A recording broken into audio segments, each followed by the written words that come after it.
Welcome to Come to Your Senses, the School of Sensual Living podcast. I'm your host, embodiment-based coach, Mary Lofgren. Here, we explore how to live bravely and beautifully through topics like pleasure, beauty, embodiment, femininity, art, somatic healing, mindfulness, and of course, everyday sensuality.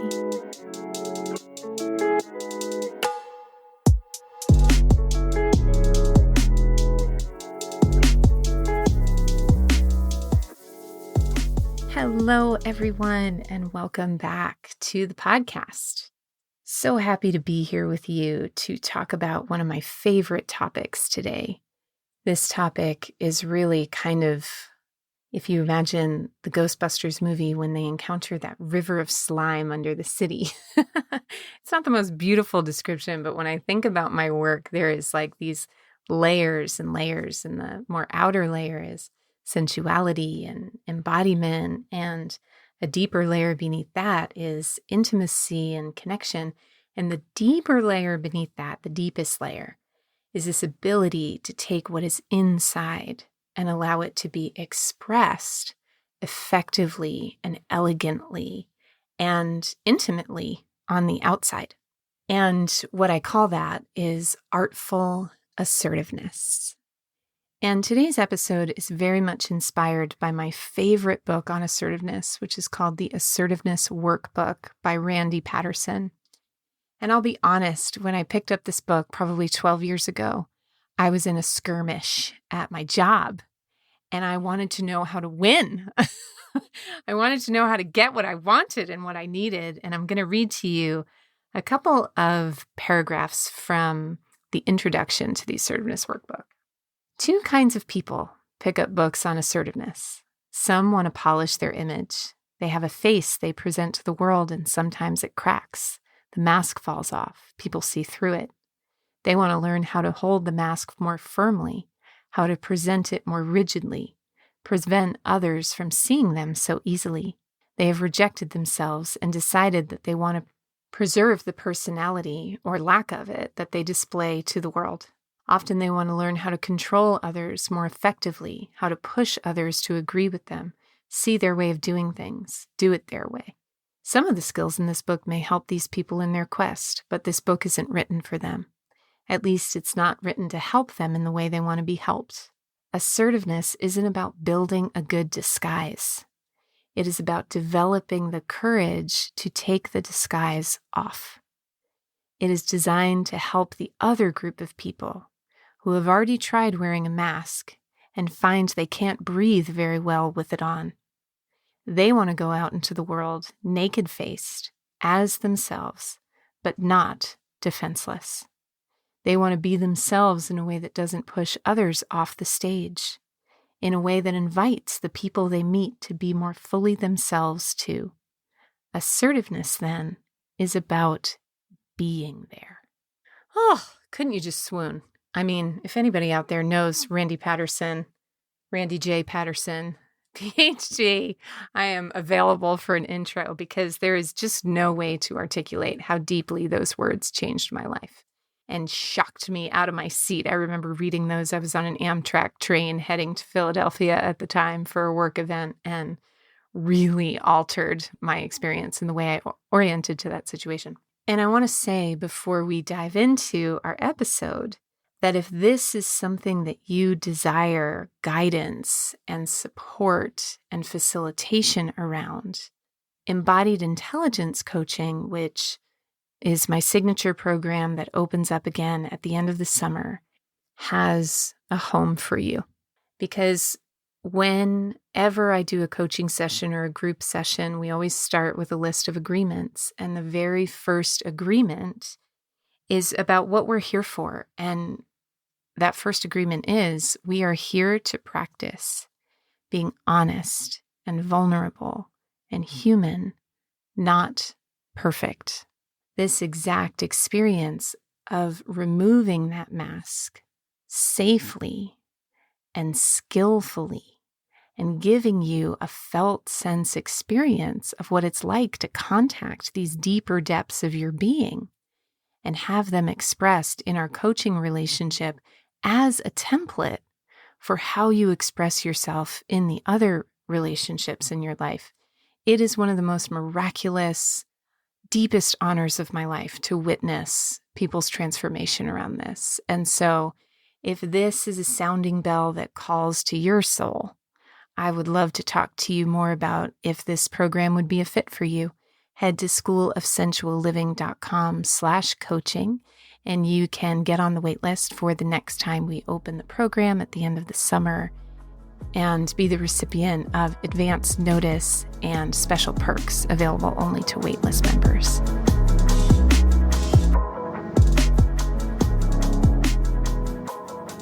The Art of Assertiveness. So in Randy's book, one of the things that he talks about is our different styles of communication and how there are 4 main styles of communication. There's passive, aggressive, passive-aggressive, and assertive. And so passive, an example of passive would be, let's say your friend calls you and says, "Oh, I forgot about pickup from the play date. Can you keep my kid for another couple of hours?" So the passive response would be feeling inside like, "Oh God, cringe. I don't have the bandwidth to tolerate this kid for another couple of hours. And then I have to feed it dinner."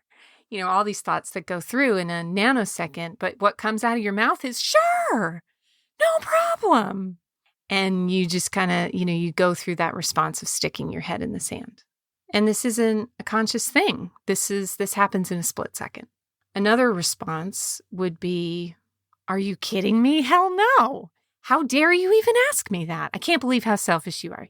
Really aggressive, really coming at the person. And again, that happens in a split second. For most people who favor aggressive communication styles, there's a real hangover from that style of communication because it's not the truth of what you want to say, and yet it happens via impulse.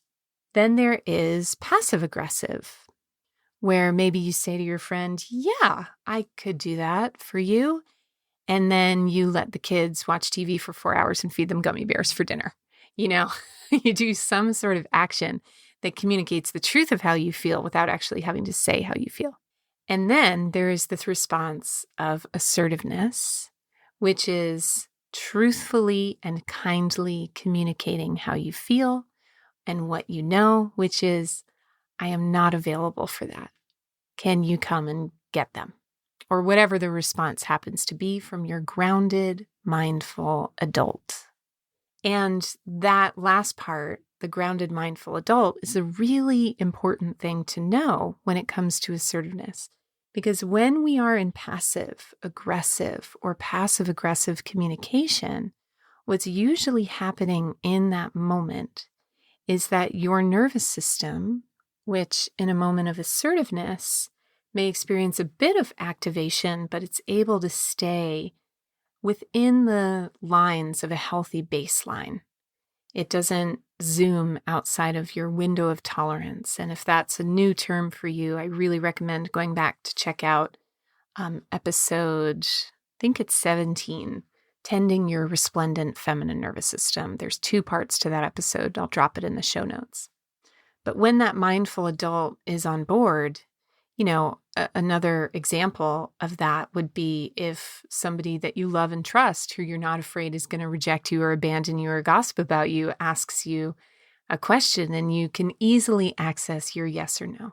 That's when the mindful adult is present. But when we haven't developed the architecture inside, when we were given misguided training around how to communicate effectively, these threats of abandonment or rejection cause your nervous system to go into a state of hyper or hypo activation. So hyperactivation is that anxiety, it's that quick moving fire energy that may result in some aggressive communication style. Hypoactivation is when you default to a bit of a collapsed state or that flight response. And then passive aggressive is a bit more connected to the freeze response. And so my intention in sharing this with you is not just to give you a science lesson, but to give you a little bit of self-forgiveness that when you are clumsy with your communication, it's not a character flaw, it's a real biological thing. And so how do we access that mindful adult more readily? That's exactly what we're going to talk about now. I'm going to share with you a few gems from my own lived experience of this. And as always on this podcast, I encourage you to take these bits of wisdom and hold them up against your own life experience to see what resonates as true. So where I'd like to begin is with your vérité, which is the French word for truth. Years ago, I used to have a membership called Vérité. And it was in this pursuit and exploration of what if the point of life isn't to be happy, but what if the point is to simply be honest and see what forms and what gets created from there. And it was such a wonderful experience. And I'm so grateful to the women who joined me in that exploration. And vérité, the way I like to explain it and what it means to me is it's the truth beneath the truth. And so a friend of mine asked me once, like, how do I know I'm in my vérité? I have this guy that I like, and I don't really know how to tell him I like him. And so how do I know I've told him my vérité? And I said, yeah, it's really simple. Like the moment you taste vomit in the back of your throat, you know you're in your vérité. It's that tender, most vulnerable, most close to the bone truth that you have. And of course, we want to be skillful about how we deliver our vérité. And that word is something I get a lot of comfort from, skill. So assertiveness is not something that you're born with. It's not a gene that you may or may not have inherited. It is a skill. It's not something that you are. It is something that you practice.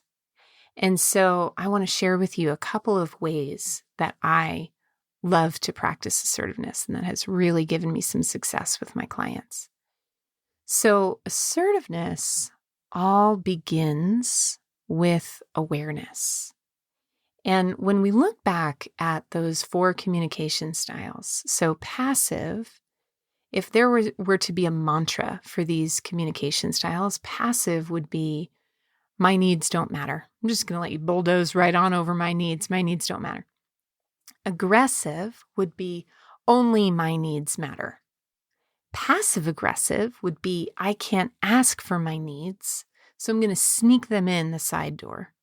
Whereas assertive is, our needs matter.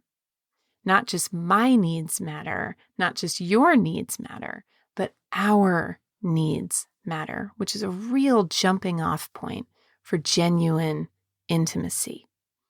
And so where awareness comes into this is, how do you know you have a truth to tell? In that moment where you are either in passive aggressive, or assertive, what do you notice in your body? So I have really trained myself around this. Not perfectly, of course, but I really, really know when I have a truth to tell. And it feels much like that cantankerous filly who's kicking against the barn door. I feel it pounding in my throat and in my heart. And what's great about that, even though it's uncomfortable, is that sensation is a form of education. Every sensation from our body is a way in which our body communicates the truth that runs deeper than the cognitive mind. And our goal in that moment is not to have those two be enemies, but instead to have those two be allies and to use the cognitive mind to serve the expression of, once again, what is your tender and vulnerable truth. So an example of that is, I hate you, screw you, is a truth, but it's not the verite. It's not the truth beneath the truth. The truth beneath the truth, usually in that case, is I'm scared or I'm hurt.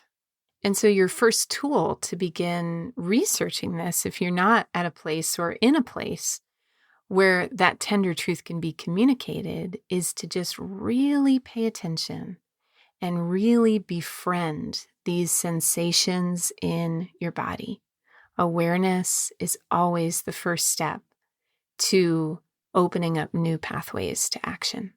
The second is that when these strong sensations come on board, the trained response is to respond with one of these fight, flight, freeze, passive-aggressive responses. And a way to place a wedge in that wheel of impulse is to take the sacred pause. I actually have a whole episode about the sacred pause. I'll also put that in the show notes. But in those moments of threat, confusion, fear of rejection, our nervous system speeds everything up. The sacred pause offers us an experience of, I'm safe. I can notice my survival instincts and discern if I actually want and need to act on them.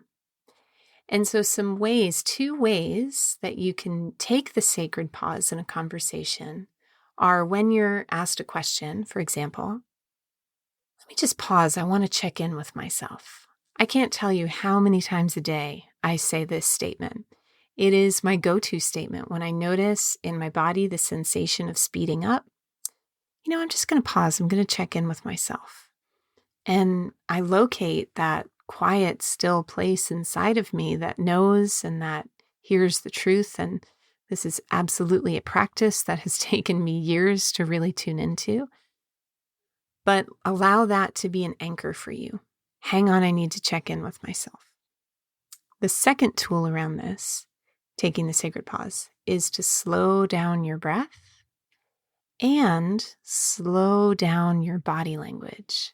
So once again, when the nervous system is threatened to real or perceived danger, it speeds everything up. And so slowing down your breath induces a parasympathetic response, that rest and digest response, and also slowing down your gestures, slowing down the pace at which you cross your legs, slowing down the movements of your hands and arms, all send a powerful cue to your body and to your system. We can slow down. There is safety here. There's no need to speed up. And I'm doing a lot of plugs for the podcast today, but I do also have on my website a free video series on how you can use your body language to manage internalized anxiety to generate more genuine feelings of confidence and ease in stressful situations. schoolofsensualliving.com/confidence. We'll put that in the show notes too. The next jewel is a phrase that when I first started researching assertiveness, really, really helped me and really landed the essence of assertiveness in my body, which is curiosity over criticism. So the interesting thing about curiosity is that conflict cannot survive inside the energy of curiosity. So let's imagine you're pissed about something and you explode all over your partner about it. And your partner stops and looks you in the eyes and says, tell me more about that. Tell me more about how you're feeling. And meets you with this neutral curiosity. If I imagine that would really disarm the part of me that's stuck in that energy of pounce. Usually when we feel that energy of threat, again, either real or perceived, it's because we're making some sort of assumption based on the lens through which we see. And curiosity about the other person's experience is a way to embody that essence of assertiveness, which once again is not my needs matter or your needs matter, it is our needs matter. So curiosity, a really useful statement, is tell me more about that. Another useful tool is to listen and say, let me share back what I'm hearing, and you tell me if I'm hearing you correctly. You tell me if I got everything. And having a genuine curiosity about the person's experience, once again, neutralizes that fight, flight, freeze response and opens up the space for more genuine communication. And the last tip that I have for you, the last jewel, is around nonverbal cues. So they say that 90% of our communication comes not from our words, but the way that they're said and our body language and all these ways in which we communicate without actually speaking. And something that really fascinates me is something called upspeak, which is where you end your statements with your voice going up, because going up is usually less threatening, and ending your statements with landing that final note on a downbeat is more grounded, more embodied, often more that energy of assertiveness. So I'll give you an example. I just want you to listen to the resonance of this. I'm going to say the same statement twice. So the first is, my name is Mary and I'm an embodiment coach. And the second is, my name is Mary and I'm an embodiment coach. And just notice how those two land in your body, which one feels more like that energy of assertiveness. So my wish, hope, and prayer is that these jewels, like Randy Patterson says in his book, assertiveness is about being there, offer you more tools to share the brilliant jewels inside of you in a vulnerable, elegant, efficient way to build greater meaning and intimacy and authenticity in your life. If you enjoyed this episode, please consider sharing it and heading to schoolofsensualliving.com/review, where you can leave a review wherever you pick up your podcasts. And once again, if receiving support, guidance, and powerful space holding around developing your own vérité is something you desire, please head to schoolofsensualliving.com/coaching to join the waitlist for Embodied Intelligence. Thank you so much for listening. See you next time.